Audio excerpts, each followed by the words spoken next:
I can hear the demons call when they do what they do. And now I feel like taking off, find a place with a view. The pain is never gonna stop if it's controlling you. I know that time can heal it all, I just សួស្តីបងប្អូនតើឥឡូវយើងបន្តមេរៀនយើងទៀតអញ្ចឹងបងប្អូនយកសៀវភៅមកហើយបើកនៅទំព័រទី66អញ្ចឹងបងប្អូនមើលខាងលើនេះគេដាក់ថា We all love to shop the shopping list shopping list ហ្នឹងបានន័យថាបញ្ជីមុខទំនិញដែលគេបង្ហាញយើងនៅក្នុងបញ្ជីមុខទំនិញឥឡូវបងប្អូនមើល number 1 គេដាក់ថា What did you buy last week at the shop តើអ្នកបានទិញអ្វីកាលពីសប្តាហ៍មុននៅហាង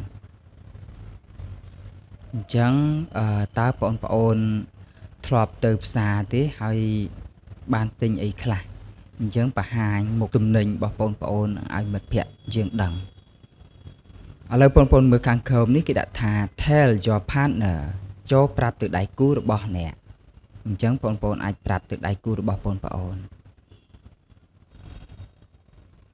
ឥឡូវបងប្អូនមើលរូបភាពទាំងអស់នេះរូបភាពទាំងអស់ហ្នឹងយើងស្គាល់ហើយខាងក្រោមនេះគឺមានពាក្យនេះឥឡូវយើងមើលទាំងអស់គ្នាយើងអានទាំងអស់គ្នា bananas bananas banana ប្រែចេកហ្នឹងយើងដឹងហើយ tomatoes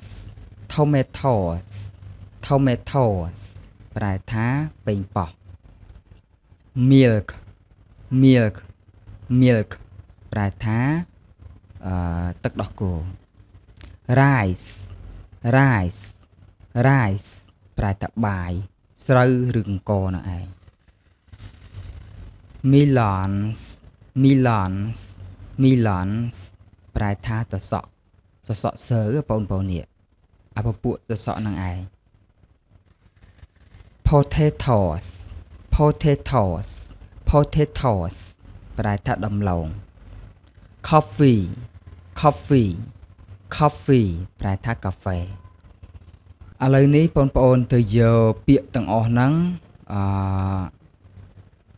យកពាក្យទាំងអស់ហ្នឹងផ្គូផ្គងជាមួយនឹងរូបភាពយើងសិនឥឡូវយើងមើល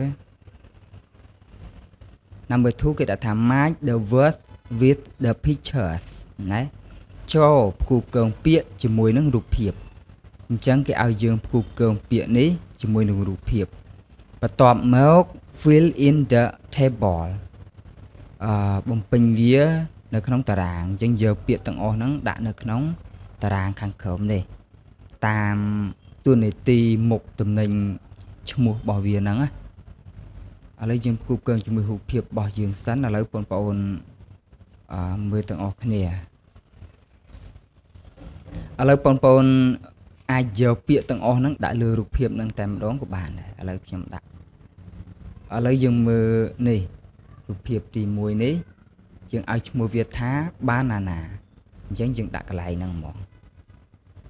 banana bananas ឥឡូវយើងមើលរូបភាពនេះម្ដងរូបភាពហ្នឹងគឺអីគេអាហ្នឹងដាក់ទៅនេះចុះនេះក៏បានដែរ milk milk ហើយនេះគឺ coffee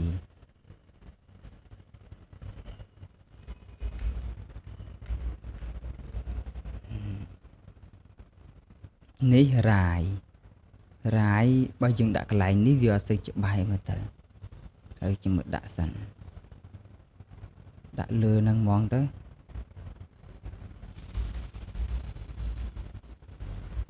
rice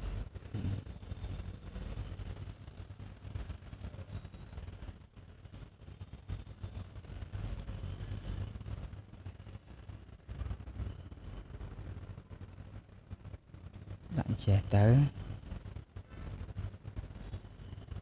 ឥឡូវមើលតទៀតនេះmelon ឥឡូវយើងដាក់លើហ្នឹងហ្មងបានមើលច្បាស់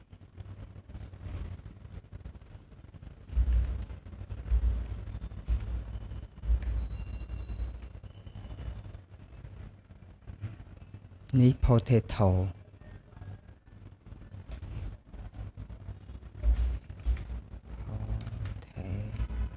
ថោខាង es ដល់ពេលនេះ tomato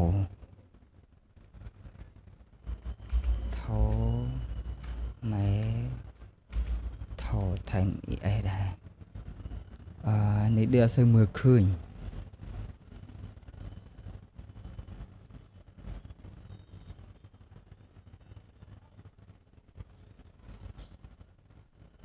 ជឿដាក់កន្លែងណាដែលយើងមើលទៅច្បាស់ពណ៌ហ្នឹងវាអត់សូវច្បាស់ដោយសារវាធ្វើជាមួយនឹងអានេះពណ៌នេះដែរអញ្ចឹងបងប្អូនមើលឥឡូវយើងបានដាក់ឈ្មោះវាហើយអញ្ចឹងបងប្អូនចុះក្រោមទៀតឥឡូវគេដាក់ថា fill in the table ឲ្យយើងបំពេញដាក់នៅក្នុងតារាងនេះអញ្ចឹងយើងបែងចែកពួកវាហ្នឹងវាមាន fruit vegetables drink and other ហ្នឹងនៅក្នុងអ្វីដែលផ្សេងពីហ្នឹងបានន័យថាផ្សេងអញ្ចឹងយើងមើល fruit យើងស្វង់តែមុខទំនិញណាដែលជាពពួកផ្លែឈើហ្នឹងអញ្ចឹងយើងមើលអញ្ចឹង banana នេះគឺ fruit ដែរអញ្ចឹងយើងអាចសរសេរទៅយើងសេថា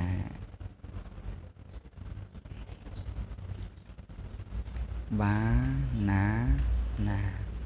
យើងថែម s តាមគេហ្នឹងទៅអីទៀត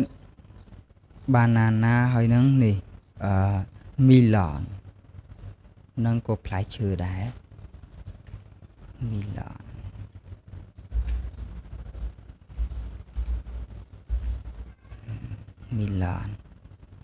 ឥឡូវយើងហើមើលទៀតអស់ផ្លែឈើនៅអស់ហើយ tomato នេះអាហ្នឹងផ្លែឈើដែរប៉ុន្តែវាជាពួកបន្លែព្រោះពេញប៉ោះគឺយកធ្វើបន្លែអញ្ចឹងវាស្ថិតនៅក្នុងនេះឥឡូវយើងហើមើល vegetable ហ្នឹងបន្លែអញ្ចឹងយើងយកហ្នឹងទៅយក tomato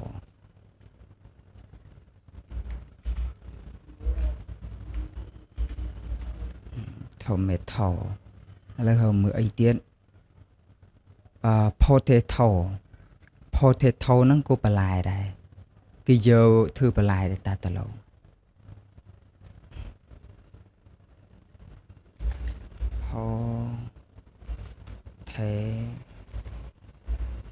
potato ឥឡូវយើងមើលទៀតអស់ហើយអញ្ចឹងអូមែនឥឡូវយើងមើលត្រៀងម្ដងត្រៀងមៀលនេះទឹកដោះគោអញ្ចឹងយើងសរសេរទៅមៀលពពួកផឹកហើយនឹង coffee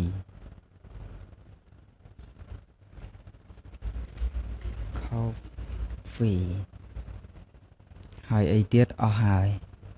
អញ្ចឹងនៅសល់តែមួយទៀតគឺរាយគេពពេញឲ្យហើយគេដាក់នៅក្នុង other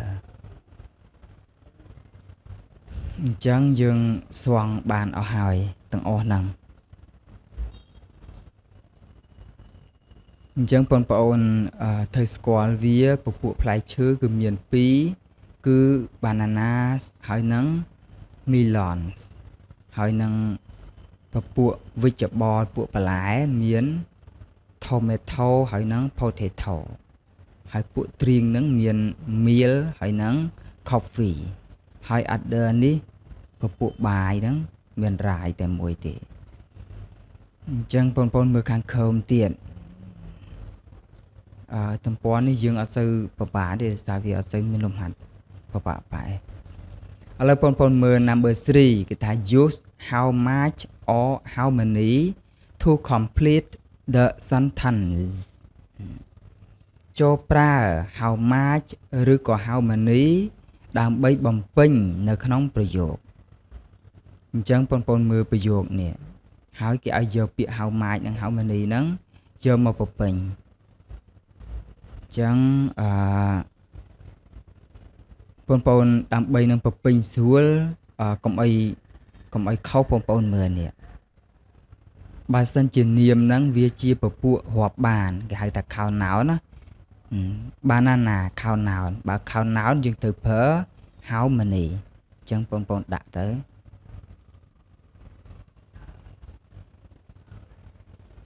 ឥឡូវយើងដាក់ថា how many ចាំហើយចាំយើងទំងាបវា how many ហើយយើងមើលនេះតទៀត tomatoes tomato ហ្នឹងផ្លែប៉េងប៉ោះក៏អាចរាប់បានដែរអញ្ចឹងយើងដាក់ how many ដែរទៅ how many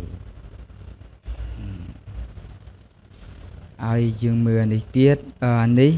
meal ហ្នឹងរាប់អត់បានទេទឹកដោះគោអញ្ចឹងយើងដាក់ how much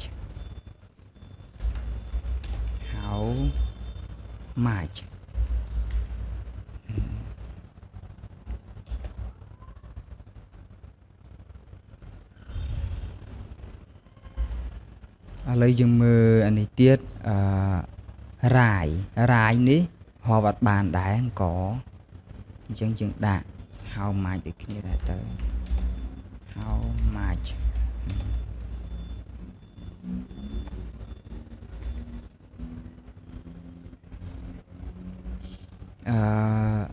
melon ហ្នឹងទៅសក់ស្រូវហ្នឹងអាចរាប់បានអញ្ចឹងយើងដាក់ how many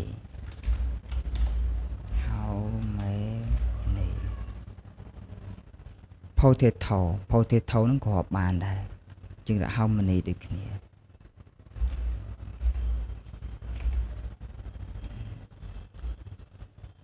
ឥឡូវយើងមើល coffee នេះរាប់អត់បានទេអញ្ចឹងយើងដាក់ how much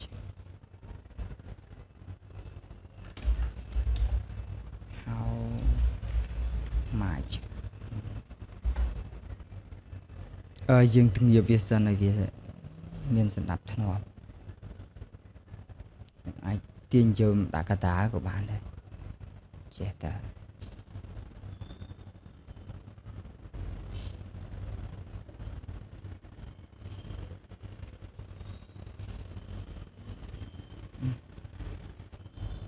ដល់កន្លែងនេះបាត់មួយហើយយើងពេញកន្លែងហ្នឹងសិនរាយ how much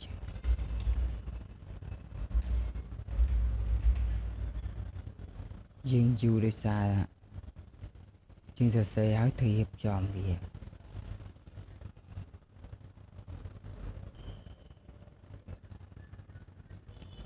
ឥឡូវបងប្អូនមើលទាំងអស់គ្នាឥឡូវយើងបានពពេញហើយ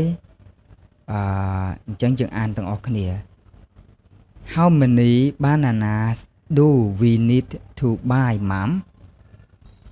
តើយើងត្រូវការទិញចេកប៉ុន្មានម៉ាក់ How many tomatoes do we need for the soup តើយើងត្រូវការផ្លែប៉េងប៉ោះប៉ុន្មានសម្រាប់ធ្វើស៊ុបអញ្ចឹងបានន័យថាផ្លែប៉េងប៉ោះគឺយកធ្វើស៊ុបដែរ How much milk do we need តើពួកយើងត្រូវការទឹកដោះគោប៉ុន្មាន How much rice have we got left តើពួកយើងនៅសល់អង្ករប៉ុន្មានអាកន្លែង left ហ្នឹងប្រែថាឆ្វេងឬក៏ប្រែថាឆ្វេងប៉ុន្តែបើសិនជា left over ប្រែថានៅសល់ប៉ុន្តែកន្លែងនេះគេដាក់ថា got left ហ្នឹងបានន័យថាបើសិនជាយើងសរសេរតែពាក្យ got left ប្រែថាចាក់ចេញប៉ុន្តែកន្លែងនេះ have we got left ហ្នឹងសំដៅលើអង្គរនេះចង់និយាយថាតើនៅសល់អង្គរប៉ុន្មានអញ្ចឹងណាឥឡូវយើងតទៀត How many melons should we buy តើយើងគួរទិញផ្លែត្រសក់ស្រូវហ្នឹងប៉ុន្មាន How many potatoes should I buy from the market តើខ្ញុំគួរតែទិញដំឡូងប៉ុន្មានពីផ្សារទំនើប How much coffee should I buy for that តើខ្ញុំគួរទិញកាហ្វេនឹងប៉ុន្មានសម្រាប់ប៉ាអញ្ចឹងកន្លែងនេះអស់ហើយបងប្អូនយើងបានពពេញវាអស់ហើយមេរៀននេះវាអត់ពិបាកទេវាស្រួលទេឥឡូវយើងចូលទៅទំព័រមួយទៀត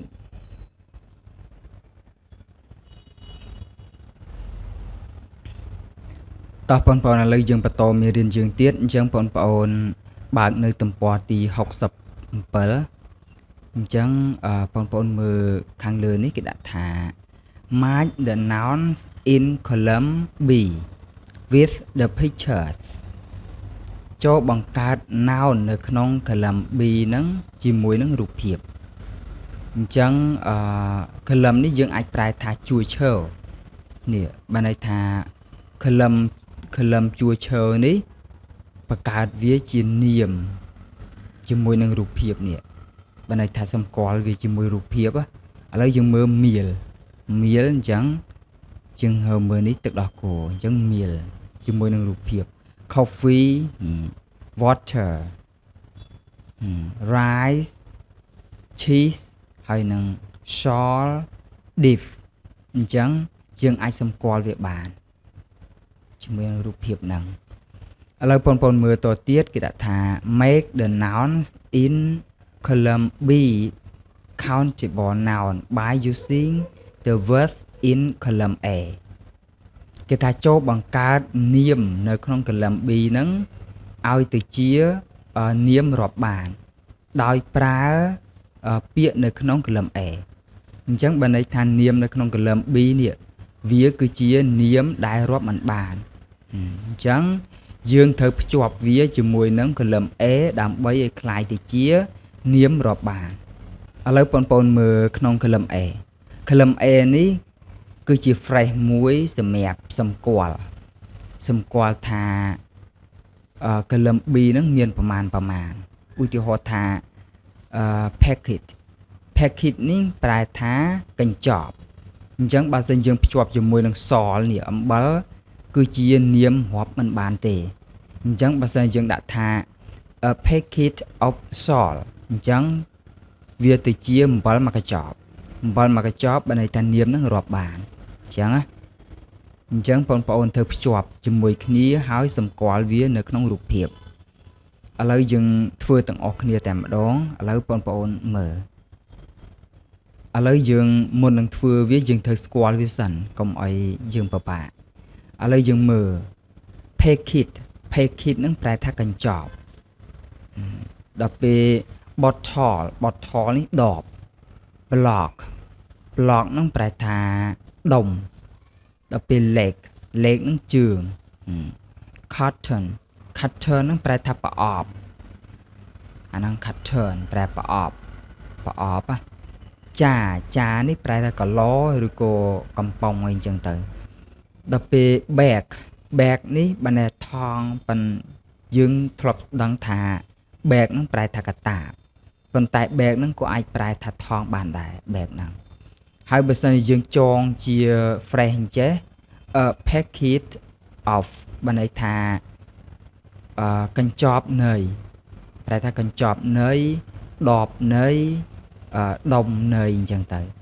ឡូវយើងភ្ជាប់សិនបានយើងមានន័យស្ដាប់បានឥឡូវយើងធ្វើទាំងអស់គ្នា a packet of salt 7មួយកញ្ចប់ឥឡូវយើងមើល bottle នឹងដបអញ្ចឹងយើងហើមើលអ្វីដែលយើងហៅថាដបអញ្ចឹងមានតែ water ទេអញ្ចឹងយើងដាក់វាមក water មកអញ្ចឹងយើងអាចហៅវាថា a bottle of water ហើយមើល block ហ្នឹងប្រែថាដុំអញ្ចឹងអ្វីដែលយើងសម្រាប់ហៅដុំបានអញ្ចឹងមានតែឈីសនេះទេអញ្ចឹងយើងអាចគូសមកដាក់ចេះទៅយើងបានទៅជា a block of cheese បានន័យថា bur ហ្នឹងមួយដុំ a leg of beef អញ្ចឹងយើងគូសវាមក a leg of beef ប្រែថាជើងគោនឹងមួយជើងគោមួយអញ្ចឹងណានេះជើងគោមួយ a curtain of curtain នឹងប្រែប្រអប់អញ្ចឹងប្រអប់សម្រាប់ប្រើជាមួយអីគេឥឡូវយើងមើលសិន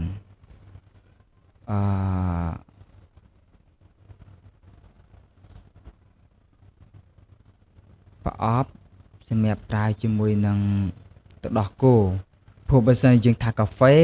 អានេះជាដបទេអញ្ចឹងមិនប្រអប់ទេអញ្ចឹងមានតែរូបភាពនេះអញ្ចឹងហើយបានជាគេឲ្យយើងមើលកលឹម B ហ្នឹងហើយភ្ជាប់ជាមួយរូបភាពដោយសារតែជួនកាលយើងមើលអត់ស្គាល់អញ្ចឹងយើងមើលនេះជាទឹកដោះគោអញ្ចឹងយើងអាចដាក់ថា curtain of milk យើងអាចដាក់អញ្ចឹងទៅនេះ a curtain of milk ប្រែថាទឹកដោះគោមកប្រអប់អីចឹងណាមកប្រអប់អាហ្នឹងប្រអប់ជ័រឈុងអាហ្នឹង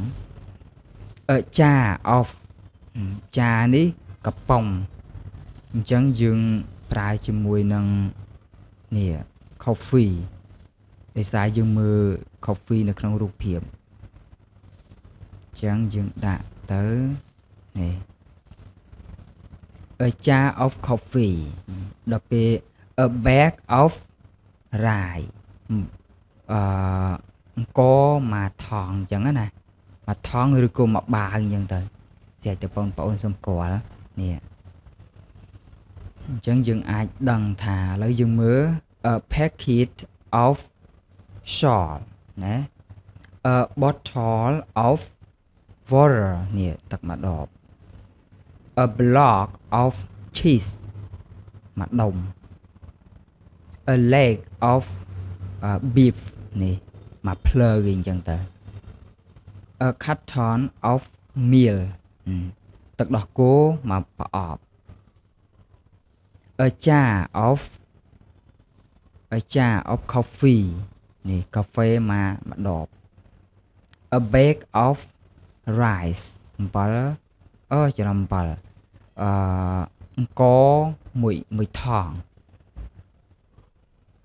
ឥឡូវយើងធ្វើហើយអញ្ចឹងបងប្អូនមើលកន្លែងហ្នឹងទៅបើសិនជាឆ្ងល់អត់សូវយល់អាច comment ខាងក្រោមវីដេអូសួរបានឥឡូវយើងតទៅមុខទៀតឥឡូវបងប្អូនមើល number 5 ឥឡូវបងប្អូនមើលចំណុចទី5 number 5 write the question ចូលសរសេរសំណួរ then count and write បន្ទាប់មករាប់ហើយនឹងសរសេរអញ្ចឹងបងប្អូនមើលរូបភាពនេះគេឲ្យយើងសរសេរសិនសរសេរប្រយោគសិនណានេះខាងក្រោមនេះឲ្យយើងសរសេរប្រយោគហ្នឹងសិននេះសរសេរសំណួរបន្ទាប់មកបងប្អូនសរសេរចម្លើយវានៅខាងនេះដោយរាប់ហើយសរសេរចម្លើយវាខាងនេះអញ្ចឹងបងប្អូនមើលទាំងអស់គ្នាឥឡូវយើងធ្វើសំណួរនេះសិនបន្ទាប់មកចាំយើងឆ្លើយកន្លែងនេះបងប្អូនមើលមានដូចជា cheese coconut carrot water salt mango and beef ឥឡូវបងប្អូនមើល coconut នេះគឺនាមរាប់បានវាជា count noun បើជា count noun យើងត្រូវដាក់ how many កន្លែងហ្នឹងអញ្ចឹងយើងសរសេរទៅយើងដាក់ how many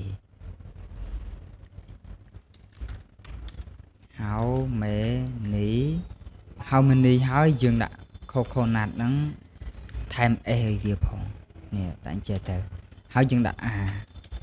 are there ចាំដល់ពេលយើងធ្វើហើយចាំយើងទាញវាឲ្យត្រូវលើបន្ទាត់វិញដោយសារតែអាហ្នឹងវាអញ្ចឹងឥឡូវបងប្អូនមើលខាង number 3 carrot អញ្ចឹងអាចរាប់បានបើអាចរាប់បានយើងដាក់ how many ទៀត how many carrot ហើយថែម s ឬវាហើយយើងដាក់ there ហើយ water នេះ រាប់អត់បានទេអញ្ចឹងយើងដាក់ how much ប៉ុន្តែបើសិនយើងដាក់ how much យើងកុំដាក់ a យើងត្រូវដាក់ថា is there វិញកុំដាក់ are there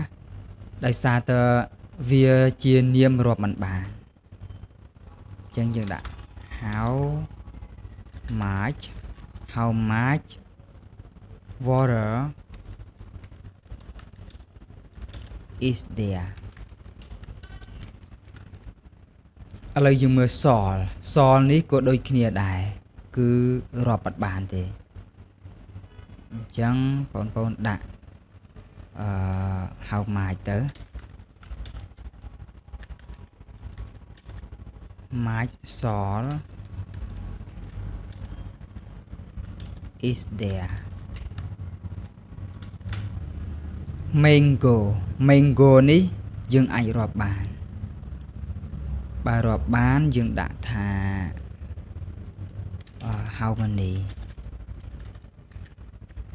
how many mango ថែម es ដោយសារតែវាបញ្ចប់ដោយ o are there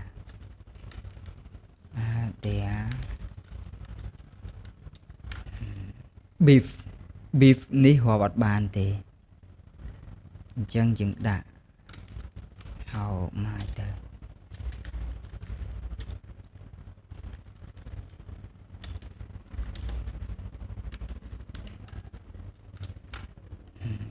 ឥឡូវយើងធ្វើហើយឥឡូវ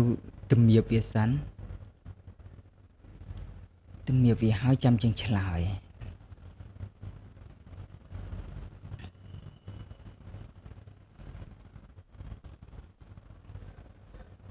ឥឡូវបងប្អូនមើលទាំងអស់គ្នាឥឡូវយើងបានធ្វើវាហើយអញ្ចឹងនៅតែខាងនេះគឺយើងឆ្លើយវាឥឡូវយើងមើលទាំងអស់គ្នាឥឡូវយើងមើលរូបភាពនេះសិនអញ្ចឹងរូបភាពនេះគេឲ្យយើងឆ្លើយទៅតាមសំណួរដែលគេសួរបើសិនជាសួរចំកន្លែងណាហើយមានចំនួនប៉ុន្មានយើងសរសេរដាក់ខាងនេះឥឡូវយើងធ្វើទាំងអស់គ្នាឥឡូវបងប្អូនមើល number 1គេសួរ cheese how much cheese is there តើមាន cheese នឹងប៉ុន្មានបើហ្នឹងតើមាន បើហ្នឹងប៉ុន្មានអញ្ចឹងគេឆ្លើយថា600 gram អញ្ចឹង600 gram នេះឃើញរូបភាពទេ600 gram number 2 how many coconuts are there តើមានដូងនឹងប៉ុន្មានអញ្ចឹងដូងមាន4អញ្ចឹងយើងឆ្លើយទៅអញ្ចឹងបងប្អូនដាក់កន្លែងហ្នឹង4ឥឡូវមើល number 3 carrot how many carrots are there តើមានការ៉ុតហ្នឹងប៉ុន្មានអញ្ចឹងយើងមើលការ៉ុតមាន8អញ្ចឹងសរសេរ8ទៅ number 4 how much water is there តើមានទឹកប៉ុន្មានអញ្ចឹងទឹកមាន2លីត្រអញ្ចឹងកន្លែងហ្នឹងបងប្អូនដាក់2 liter ទៅ liter ហើយថែម s ទៅ number 5 how much salt is there តើមានអំបិលប៉ុន្មានអញ្ចឹងយើងមើលអំបិលនេះ200 ក្រាមអញ្ចឹងយើងសរសេរដាក់ថា200 ក្រាម200 ក្រាមថែម s ផង number 6 how many mangoes are there តើមានស្វាយប៉ុន្មានអញ្ចឹងស្វាយមាន6អញ្ចឹងបងប្អូនដាក់6ទៅ number 7 how much beef is there តើមានសាច់គោប៉ុន្មានអញ្ចឹងសាច់គោមាន500 ក្រាមអញ្ចឹងយើងដាក់500 ក្រាមទៅ500 ក្រាមអញ្ចឹងកន្លែងនេះយើងបានធ្វើវាអស់ហើយអញ្ចឹងបងប្អូនយើងនេះវាសិនយើងទំរៀបវាឲ្យទៅ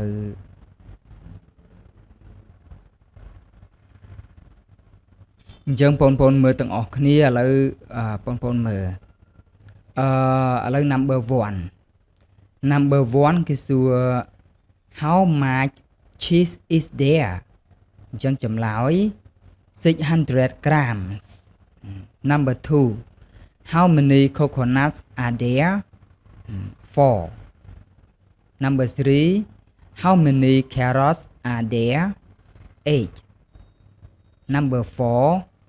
how much water is there answer 2 liter number 5 how much salt is there answer 200 grams number 6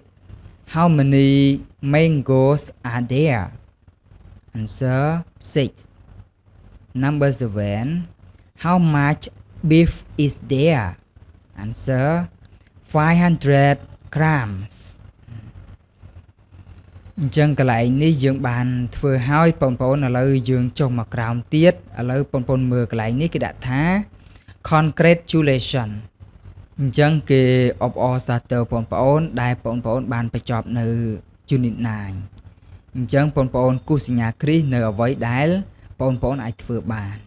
ឥឡូវយើងធ្វើទាំងអស់គ្នាឥឡូវយើងមើល I can talk about my shopping list អញ្ចឹង teach I can listen for information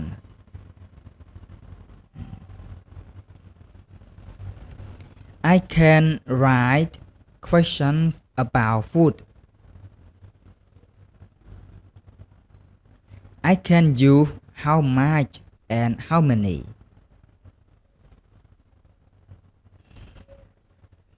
អញ្ចឹងយើងបានចប់ហើយបងប្អូនអញ្ចឹងអត់មានអីទេមេរៀននេះគ្រាន់តែជាលំហាត់តែប៉ុណ្ណឹងអញ្ចឹងវីដេអូនេះបើសិនជាកន្លែងណាមួយបងប្អូនមិនយល់អត់ទៅច្បាស់បងប្អូនអាច comment ខាងក្រោមវីដេអូទៅខ្ញុំនឹងឆ្លើយ comment បងប្អូន